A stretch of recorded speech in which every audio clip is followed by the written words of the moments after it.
SV news కు స్వాగతం. ముందుగా హెడ్లైన్స్.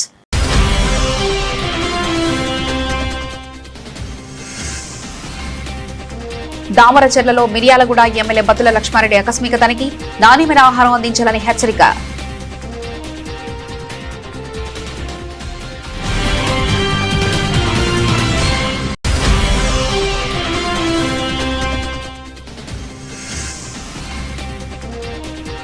తెలంగాణ సిద్ధాంతకర్త జయశంకర్ సార్ సేవలు చిరస్మరణీయం. ఘన నివాళులర్పించిన ఎమ్మెల్యే గూడెం మహిపాల్ రెడ్డి.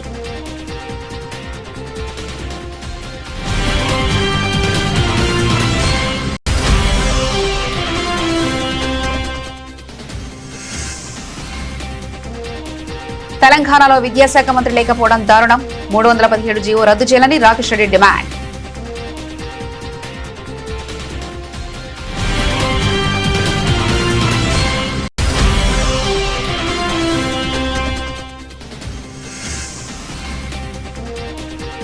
ఆషాఢం వచ్చిందంటే సంబరమే. హుస్నాబాద్ లో వైభవంగా గోరింటాకు వేడుకలు.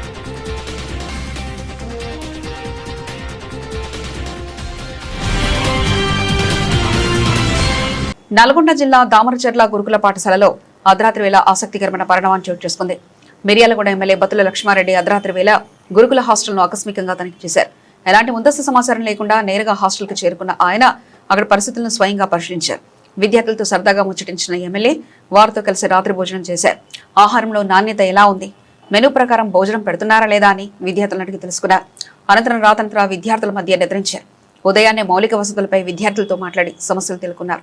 విద్యార్థులకు నాణ్యమైన పౌష్టికాహారం అందించాలని, విధుల్లో నిర్లక్ష్యం వహిస్తే సహించేది లేదని హాస్టల్ అధికారులను ఎమ్మెల్యే హెచ్చరించారు.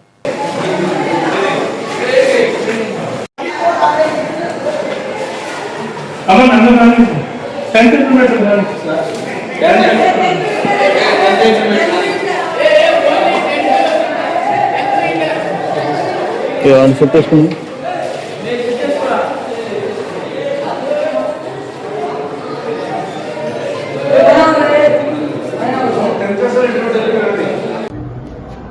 నేను ఇక్కడ ఉంటాను.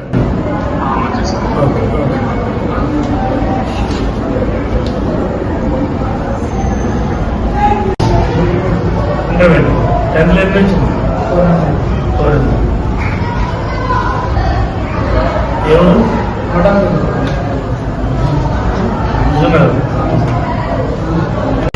ఒక్కడే పాటలు పాటు స్టార్ట్ అయ్యాయి. ఇది ఆడటం వల్ల ఏమైందంటే ఈ ఐడియా ఉండేసరికి కొంచెం ఎట్లా రిస్క్ సార్. నెక్స్ట్ ఫ్లోర్ లో 7th 8th ఫస్ట్ ఫ్లోర్ లో వచ్చేసి 6th 5th కింద డైనింగ్ గ్రౌండ్.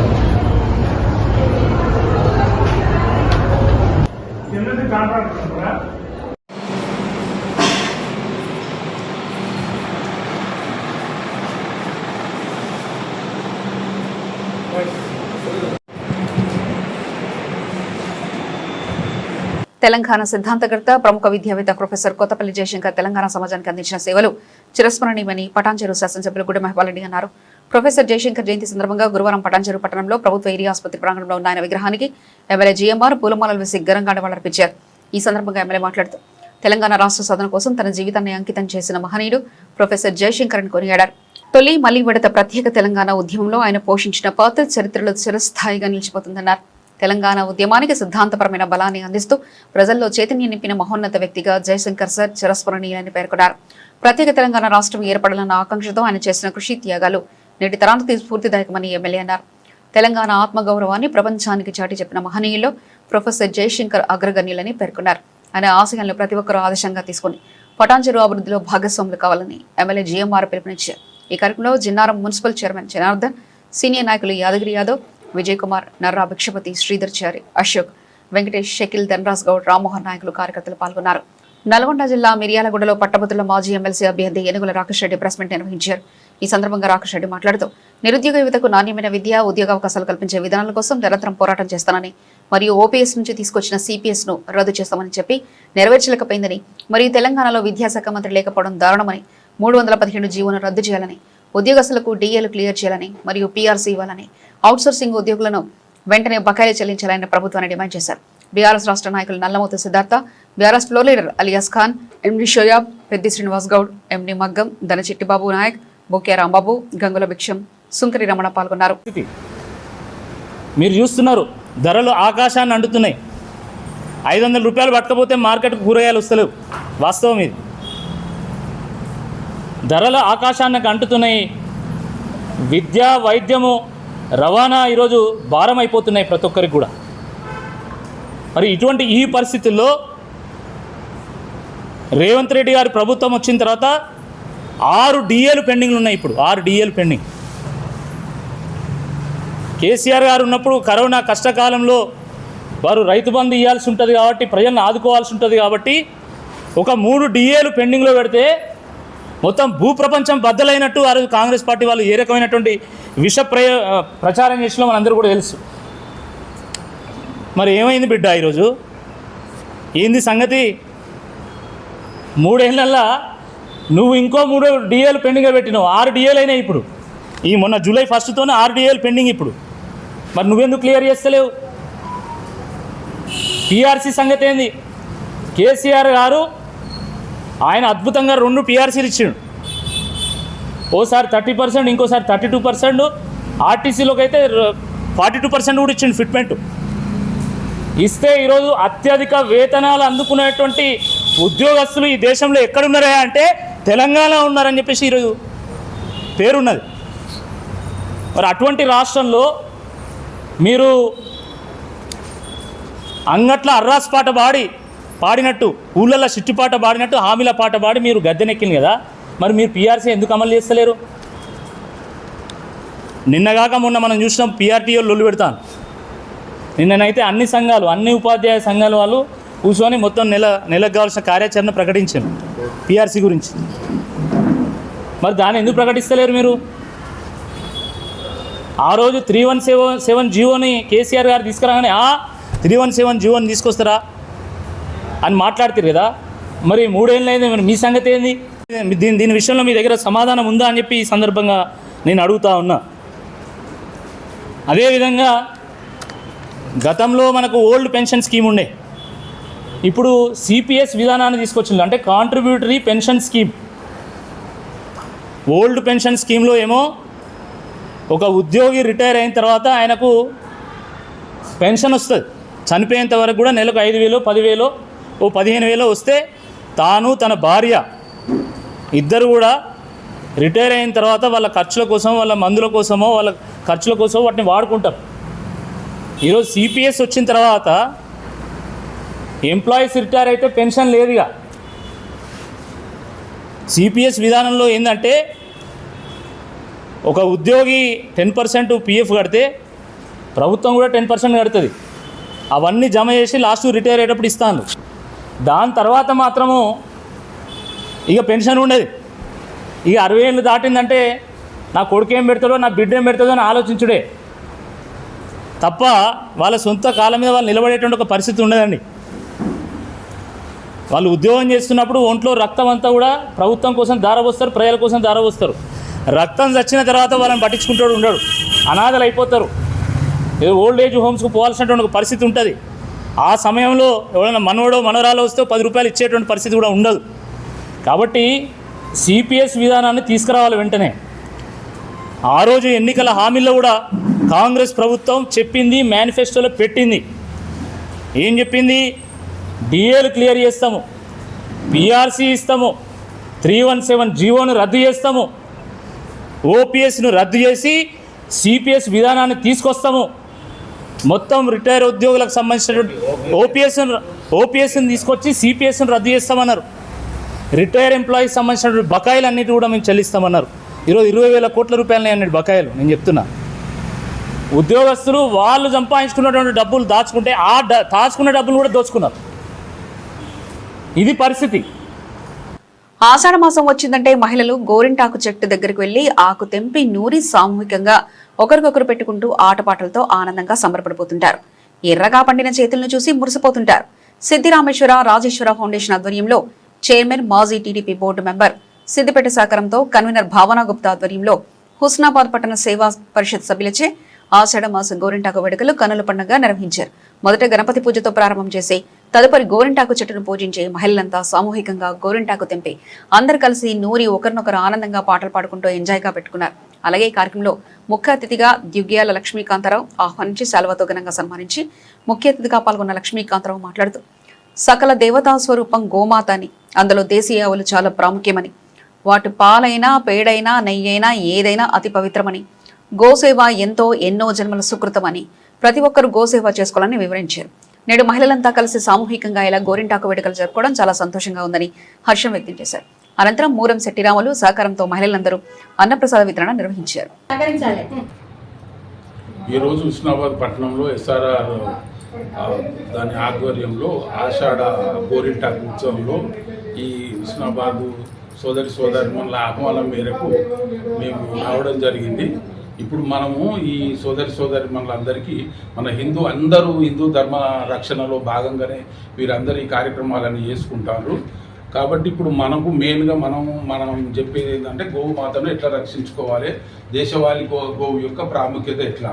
సో గోమయే వసతి లక్ష్మి అని చెప్తారు. జనరల్గా మనం స్కూల్కి పోయి గోమయే వసతి లక్ష్మి అంటే పెండల లక్ష్మి ఎట్లుంటుందని అంటారు. కానీ మామూలుగా మనం చెప్పగలిగితే గోమయమే లక్ష్మి, ఆ పెండలో లక్ష్మి ఉండదు, మయమే లక్ష్మి అని చెప్తారు. ఎందుకు చెప్తారు?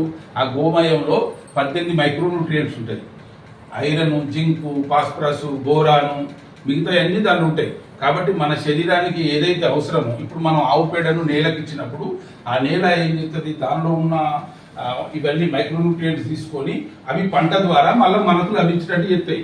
ధాన్యంలో ఇప్పుడు మనం ఈ డెఫిషియన్సీ, మనం దవాఖానకు పోతే ఈ డెఫిషియన్సీ ఆ డెఫిషియన్సీ అని ఎందుకు చెప్తారంటే, మనం ఈ గోపేడను, దేశవాళీ గోపేడను మనం వేయక కెమికల్ ఫెర్టిలైజర్ వేసినప్పుడు ఈ మనం తీసుకునే ధాన్యంలో ఆ మైక్రోన్యూట్రియంట్స్ ఉండక మన ఆరోగ్యం క్షీణిస్తుంది. కాబట్టి దేశవాళీ ఆవు పేడను కనుక మనం వాడి వ్యవసాయం కనుక చేసుకున్నప్పుడు ఆ పంటను మనం సేవిస్తే మనం ఆరోగ్యంగా ఉంటాం. అందుకే దాన్ని ధనంగా భావించారు. ధనం అగ్ని, ధనం వాయువు, ధనం సూర్యో, ధనం ఇంద్రో, బృహస్పతి అంటారు. అంటే ఏ ధనం అంటే మన శ్రీ సూక్తంలో చెప్పిందో, ఏదైతే మనకు కంపల్సరీ అవసరం అని చెప్పారో అవసరమైన ధనం ఏది అంటే ఈ గోధనం.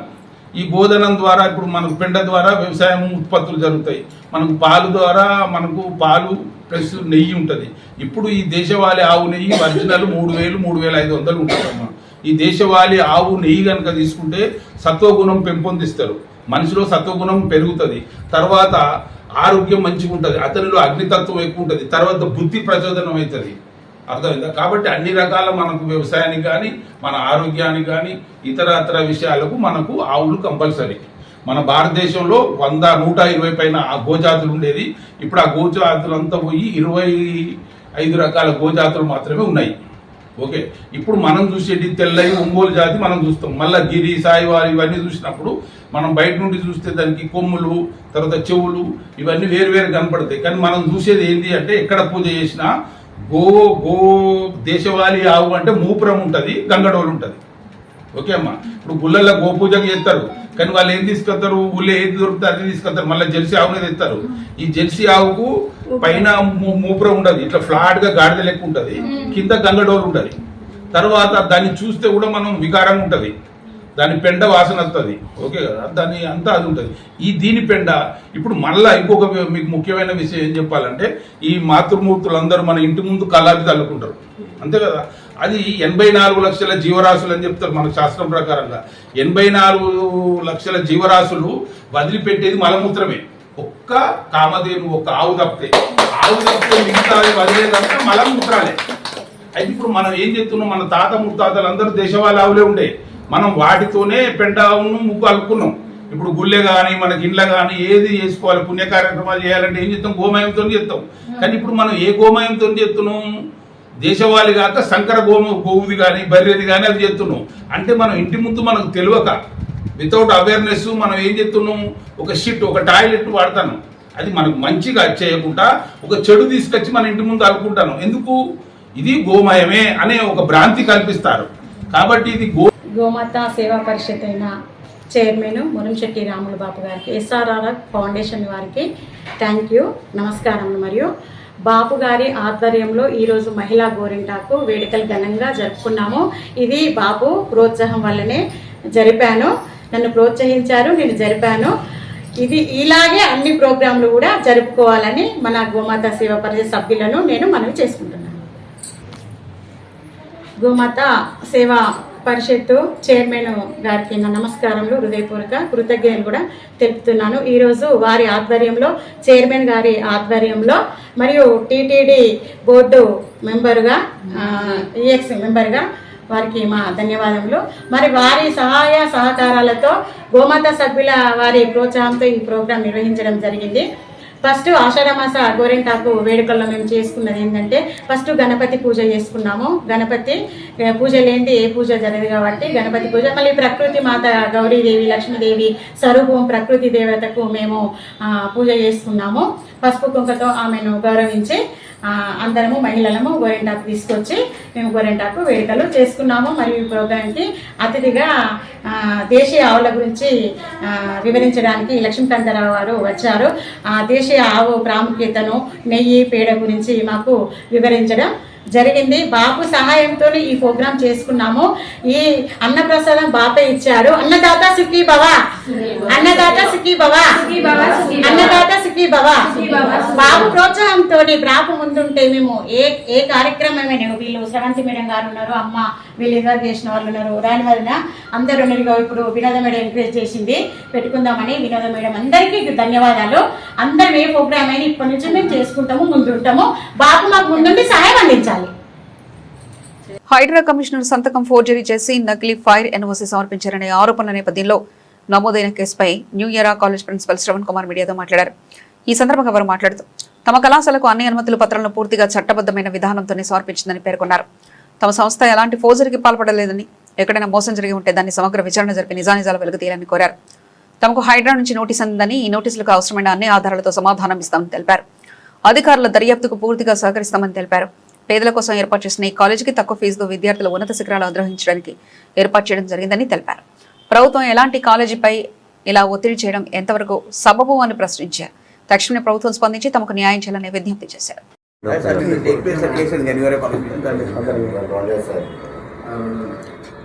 సార్ నమస్తే. ఈరోజు మేము కూడా అంటే మీడియా ద్వారానే మాకు తెలిసింది ఇట్లా ఎఫ్ఐఆర్ బుక్ అయిందని. మేము 2025-26 సంవత్సరానికి 26-27 అంటే ప్రస్తుత అకాడమిక్ ఇయర్కి కూడా మేము అఫిలియేషన్ వచ్చింది. ఇప్పుడు ఏంటంటే ఫైర్ ఎన్ఓసి అనేది మేము ఒక కన్సల్టెంట్ని అప్రోచ్ అయినాం. 2024, 25, 26 కూడా అట్లే వచ్చినారు. మేము వాళ్ళకు కొంత కన్సల్టెన్స్కి డబ్బులు పెట్టినాము. కావాల్సిన ఫైర్ ఎక్స్టింగ్విషర్సు, పైన మోటరు, కింద మోటరు, స్ప్రింక్లర్స్ ఇవన్నీ పెట్టినాము.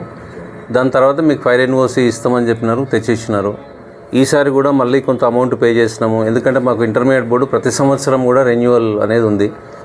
దానికోసం fire NOC, structural soundness, ground sports certificate and sanitary certificates ఇవి ప్రతి సంవత్సరం మేము ప్రొడ్యూస్ చేయాలి.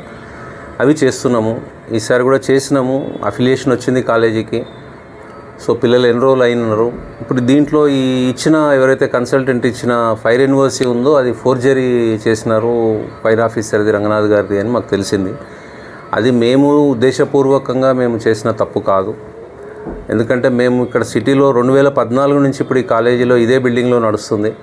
అప్పుడు ఇంటర్మీడియట్ బోర్డు మాకు అఫిలియేషన్ ఇచ్చింది. 2020లో మిక్స్డ్ ఆక్యుపెన్సీ అనేది ఒక జీవో తీసుకొచ్చేసేసి ఆ కాలేజీ భవనంలో ఇంకేదైనా ఓ జనరల్ స్టోర్ కానీ ఓ స్టేషనరీ లాంటిది ఉంటే కంపల్సరీగా ఫైర్ ఎన్ఓసి తీసుకోవాలి అనేది ఒక తీసుకొచ్చినారు. 15 మీటర్స్ లోపలున్న ఇంకోటి ఏదైనా షాప్ ఉంటే దానికి ఫైర్ ఎన్ఓసి తీసుకురావాలని. మేము బీఆర్ఎస్ గవర్నమెంట్ ఉన్నప్పుడు 2020 నుంచి దాదాపు 24 వరకు ఎక్స్టెన్షన్ ఇచ్చుకుంటూ వచ్చారు వాళ్ళు అబెన్స్లో పెట్టి. బిల్డింగ్ మారాలి లేకపోతే ఫైర్ ఎన్ఓసి తీసుకోవాలి అని. ఫైర్ డిపార్ట్మెంట్ తోటి అప్రోచ్ అయితే కొందరు ఆఫీసర్స్ వచ్చినారు, ఇవి పెట్టుకోండి మీరని చెప్పినారు. వాళ్ళు చెప్పినవి మేము పెట్టుకున్నాము. అయితే కొన్ని చోట్లలో డబల్ స్టెయిర్ కేస్ పెట్టుకోవడానికి కొంత అవకాశం లేని బిల్డింగ్లో ఉంటే పెట్టుకోలేకపోయినాము. సో ఈ కండిషన్లో కన్సల్టెంట్స్ వాళ్ళు వచ్చేసేసి మీరు పెట్టుకున్నారు కాబట్టి ఫైర్ ఎన్ఓసి ఇవ్వగలుగుతాము అంటే మేము తీసుకున్నాము. దాన్నే ఇప్పుడు 2 సంవత్సరాలకి 2025-26కి సబ్మిట్ చేసినాము. మళ్ళీ 26-27కి కూడా మళ్ళీ కొత్తది సబ్మిట్ చేసినాము. ఇప్పుడు ఇది ఫోర్జరీ చేసినారని, మేము ఉద్దేశపూర్వకంగా చేసినటువంటి తప్పు కాదు. ఇంకొకటి, మేము గౌరవ ముఖ్యమంత్రి గారు, విద్యాశాఖ మంత్రి గారికి, బోర్డు కార్యదర్శి గారికి మేము మా అప్పీల్ ఏంటంటే మీరందరూ చదువుకున్న వాళ్ళు హైదరాబాద్లో ఉండే పరిస్థితులు మేము ఏంటంటే నిరుద్యోగులం పెట్టుకున్నటువంటి చిన్న కాలేజీలు ఇవి. మేము ఎందుకంటే ఒక 40 మందికి ఎంప్లాయ్మెంట్ ఇస్తున్నాము, ఒక 750 మంది ఇక్కడ కళాశాలలో చదువుతున్నారు. మేము గవర్నమెంట్ స్కూల్లో చదివిన పిల్లలకు ఫ్రీ ఇస్తాము, సింగిల్ పేరెంట్ ఉంటే 50% ఇస్తాము, మెరిట్ ఉన్న పిల్లలకి కన్సెషన్ ఇస్తాము. మా ఉద్దేశం ఏంటంటే కార్పొరేట్లో చేసే కంటే మనం తెలంగాణలో పుట్టినాము, కొంతమందికి మనం ఇక్కడ చదువు చెప్పుకొని మనము మంచి విద్యను అందియాలని పెట్టినటువంటి కళాశాలలు. మాకేం బ్రాంచెస్ లేవు, మేము ఎవరినో మోసం చేయాలనేటువంటి ఉద్దేశం అస్సలు లేవు. సో అందుకోసం గౌరవ పెద్దలు హైదరాబాద్లో ఉండేటువంటి పరిస్థితి దాదాపు ఇక్కడ నుంచి ఒక 5 కిలోమీటర్ల దూరంలో కూడా ఫైర్ యూనివర్సిటీ దొరికే బిల్డింగ్ మేము చాలా సమయం ప్రయత్నిస్తున్నాము, కానీ దొరకట్లేదు. ఎవరు బిల్డింగ్ కట్టినా కూడా దాన్ని కమర్షియల్గానే కడుతున్నారు. ప్రతి ఇంచు కూడా ల్యాండ్ చాలా లక్షల్లో ఉంటుంది కాబట్టి వాళ్ళు కూడా అట్లాంటివే కడుతున్నారు. బట్ దీనికి గవర్నమెంట్ సంస్థలైనటువంటి జిహెచ్ఎంసీ కావచ్చు, టౌన్ ప్లానింగ్ ఆఫీసర్స్ కావచ్చు, నో అబ్జెక్షన్ సర్టిఫికేట్ అంటే ఎన్ఓసి కనుక ఇవ్వకపోతే ఆక్యుపేషన్ సర్టిఫికేట్ హైదరాబాద్ లాంటి పరిస్థితుల్లో నిజంగా మీ నిబంధనలకు అనుగుణంగా దొరికేటువంటి భవనాలు ఎక్కడైనా ఉన్నాయా? ఒకవేళ ప్రభుత్వం కనుక అవి గుర్తించి మాకు చూపిస్తే మేము ఎలాంటి ఇది లేకుండా ఆ బిల్డింగ్లో నడపడానికి సిద్ధంగా ఉన్నాం. ఇది కొంచెం పెద్ద మనసుతోటి ఆలోచించి చేయాల్సినటువంటి పని. తెలంగాణలో 2800 ప్రైవేట్ కాలేజీలు ఉంటే ఇప్పుడు 1468కి వచ్చినాయి. ఇప్పుడు ఇంకా పోయేతురుంటే మరి విద్యా పరిస్థితి ఏమవుతుందో మాకు తెలియదు. సో పెద్దలు ఇది పెద్ద మనసుతోటి అర్థం చేసుకొని, అంటే మేము ఇది చేసి మేము ఉద్దేశపూర్వకంగా చేసిన తప్పు కాదు కాబట్టి మాకు ఒకవేళ చేంజెస్ ఇవి చేసుకుంటే ఇస్తాము. గవర్నమెంట్ కొంచెం రిలాక్సేషన్స్ ఇచ్చి ఒక రూమ్కి ఒక ఫైర్ ఎక్స్టింగ్విషర్ పెట్టుకోండి, మీరు స్ప్రింక్లర్స్ పెట్టుకోండి, ఇస్తామంటే మేము ఇస్తాం. మా పిల్లల భద్రత మాకు కూడా ముఖ్యం, మేము దాన్ని తప్పనం. కానీ మేము చేయలేనివి మమ్మల్ని చేయమంటే మేము చేయలేకపోతున్నాం. తర్వాత ప్రభుత్వం ఏ నిర్ణయం తీసుకున్నా దాన్ని శిరసావహిస్తాం. ఇప్పటికైతే ఏం రాలేదు సార్. ఇవాళ మేము పోయి కలుద్దాం అనుకుంటున్నాం. హైడ్రాని ఆ లేక్ వ్యూ పోలీస్ స్టేషన్లో కేసు బుక్ అయిందని చెప్తున్నారు. ఇవాళ పోయి కలుద్దాం అనేసి అనుకుంటున్నాం మేము సంఘ తరఫున సార్. సింగరేణి కానీ హత్య కేసులో మృతుడు ఫాసీ అహ్మద్ @ అమీర్ కుటుంబ సభ్యుల కేసు దర్యాప్తు పూర్తిగా పారదర్శకంగా జరగాలని కోరుతున్నారు. కేసును బలహీనపరిచే విధంగా ఎఫ్ఐఆర్ నమోదు చేశారని వారు ఆరోపిస్తున్నారు. మృతుడు నిందితుడి వద్ద నుంచి 10,000 రూపాయలు తీసుకున్నట్లు ఎఫ్ఐఆర్లో పేర్కొనడం పూర్తిగా అవాస్తవమని కుటుంబ సభ్యులు చెబుతున్నారు. ఈ కేసులో ఉన్నతాధికారులు జోక్యం చేసుకుని అన్ని అంశాలను సమగ్రంగా పరిశీలించి పారదర్శక దర్యాప్తు జరిపించాలని వారు విజ్ఞప్తి చేశారు. అలాగే సైదాబాద్ పోలీసులు బాధిత కుటుంబానికి తగిన సహకారం అందించడం లేదని కుటుంబ సభ్యులు ఆరోపిస్తూ తమకు న్యాయం జరిగేలా ఉన్నతాధికారులు చర్యలు తీసుకోవాలని డిమాండ్ చేశారు. पुलिस नहीं कर रही, पुलिस सिर्फ वो बच्चे का सपोर्ट कर रही, वो बच्चे को सपोर्ट करके बात कर रहे हैं. उसकी अम्मा क्या पैसे खिलाई क्या करी नहीं मालूम, लेकिन उसकी अम्मा का सपोर्ट ले रहे. और जो है सो वो बच्चे के बारे में बात कर रहे. हमारी जान चले गई, सो जर्रा भी नहीं बोल रहे पुलिस वाले. अभी उल्टा उन्हें ऐसा करा उन्हें वैसा करा बोल रहे. लेकिन अगर मेरा भाई लिया ना, कुछ 10,000 के वास्ते क्या जान लेते? हम 20,000 देते, 30,000 देते, लाख बोले तो भी देते. हमारी जान लाके दे दो बोलो, हमारी जान दे दो. नहीं तो फिर वो जो मर्डर करा ना उसको तो भी हमको दे दो बोलो. फिर वैसा तो भी इंसाफ मिलेगा. अगर गवर्नमेंट हमारा इंसाफ करना चाह रही तो ये एक ही इंसाफ होना हमारे को, उन लोगों को फांसी की सजा होना. मेरे भाई के बच्चे यतीम हुए, अल्लाह और भाइयों के बच्चे यतीम नहीं होना. बस हमारी ये गुजारिश है और कुछ भी नहीं है. पुलिस तो हर की सपोर्ट नहीं कर रही हमारे को. सैदाबाद पीएस वाले मुसलमानों का सपोर्ट नहीं करते. सैदाबाद पीएस वाले मुसलमानों का सपोर्ट नहीं करते. एक ने 10 बार बोलती मैं, लेकिन सैदाबाद पीएस वाले मुसलमानों का सपोर्ट नहीं करते. मेरे भी छोटे छोटे बच्चे हैं, मेरे बच्चे के दिल में सुराख भी है, छोटे बच्चे के. मेरे छोटे छोटे बच्चे हैं, कुछ भी इंसाफ दिला मिलते. ये पीएस वाले कुछ भी कम कोऑपरेट नहीं कर रहे. मेरे को बस इंसाफ होना. यहाँ तुम कैसा दिए वैसा ले लेना. क्या जी अम्मा, तुम कैसा दिए वैसा ले लेना. हरासमेंट नहीं करना. ऐसा घरों में घुस जा रही लोगों के ऐसा ऐसा बोल के जो है ना हमारा बच्चा जो है ना लोगों को रोक रहा था, तो इसके दुश्मन बन के वही जो है ना मसले मसाइल में उसका कत्ल कर दिए. और जो है ना और भी 6 आदमी हैं जिन के नाम है अभी सीआई साहब को हम लिखा के आए. अब वो लोग को जो है ना पकड़े अरेस्ट करे तो पूरे जो है ना नामा मालूम होते क्या है क्या नहीं. मेरे बच्चे को एक जना नहीं मारा, और भी लोग है मारे सो.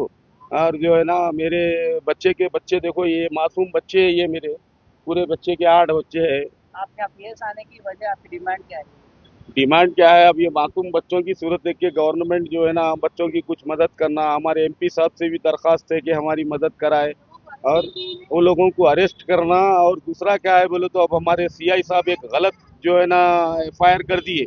उसके अंदर जो है ना 10,000 रुपये फसी अहमद आमिर साहब लिए ही नहीं. हम लोग जो है ना कंप्लेंट दिए ही नहीं.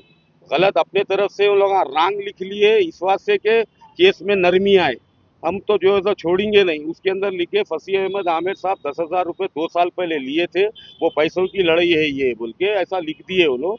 हुआ ही नहीं। हम लोग जो है ना कल कंप्लेंट जो दी है वो कंप्लेंट में ये लिखे कि ये जो है ना ये महाराष्ट्र वाला सुमन, उसकी अम्मा और उसकी बहन, उसका भौनई, ये लोग जो है ना घरों पे जाके हरासमेंट करे तो हमारा बच्चा जाके रोकथाम करता था, वो दुश्मनी से मारे बोल के हम लोग यहाँ कंप्लेंट दिए। हमारे से पहले यहाँ पे जो है ना FIR बना दिए कि जो है ना 10,000 रुपये 2 साल, समझे ना, 10,000 रुपये जो है ना फसी अहमद आमिर साहब लिए थे वो 2 साल पहले। 2 साल की अब तक लड़ाई है, वो झूठे सच्चे जो है सो FIR कॉपी करके भेज दिए। अभी हम CI साहब से बात करें तो CI साहब जो है ना वो लिख दिए, माइलेज कर दिए।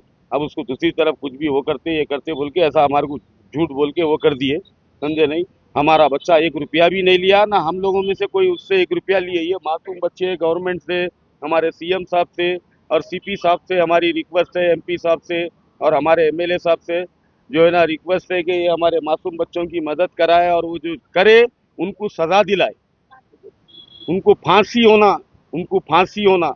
जो हमारे बच्चे को कत्ल कर दिए, हमारे बच्चे का, समझे नहीं। आज जो है ना मासूम बच्चों को कौन देखेगा, कौन पालेगा। 8 बच्चे उसको छोटे छोटे ये उम्रों के, 4 साल के, 3 साल के, 1-2 महीने का बच्चा है, 4-5 साल के, 6 साल के, 8 साल के।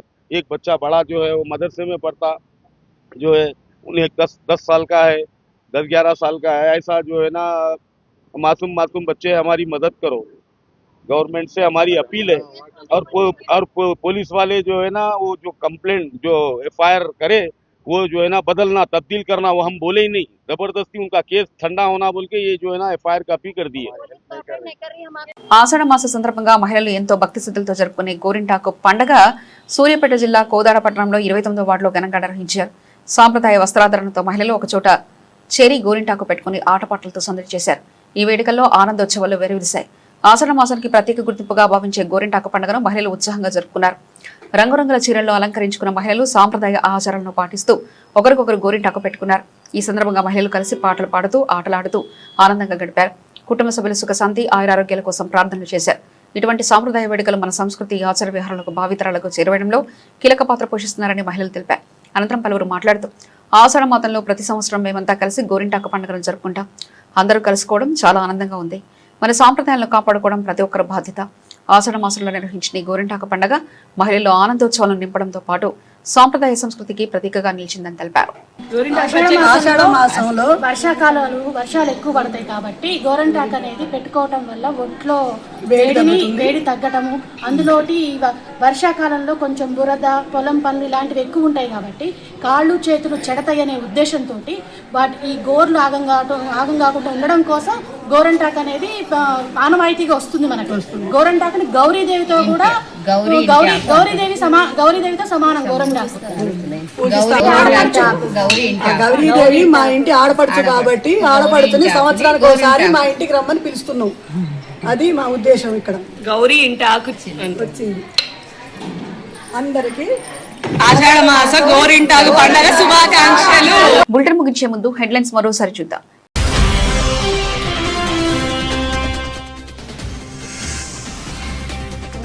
దామరచెర్లలో మిర్యాలగూడ ఎమ్మెల్యే బత్తుల లక్ష్మారెడ్డి ఆకస్మిక తనిఖీ, నాణ్యమైన ఆహారం అందించాలని హెచ్చరిక.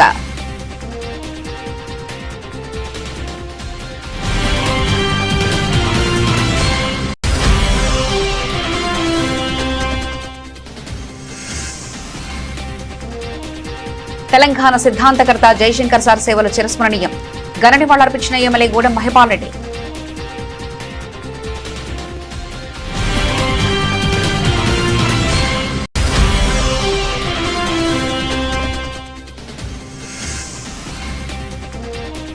తెలంగాణలో విద్యాశాఖ మంత్రి లేకపోవడం దారుణం, 317 జీవో రద్దు చేయాలని రాకేష్ రెడ్డి డిమాండ్.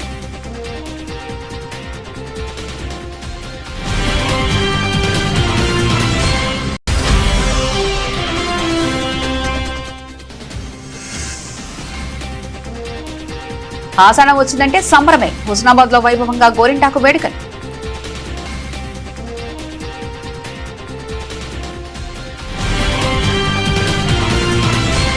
ఇవి ఇప్పటివరకున్న అప్డేట్స్. మరో బులెటిన్లో మళ్ళీ కలుసుకుందాం. అంతవరకు సెలవు, నమస్కారం.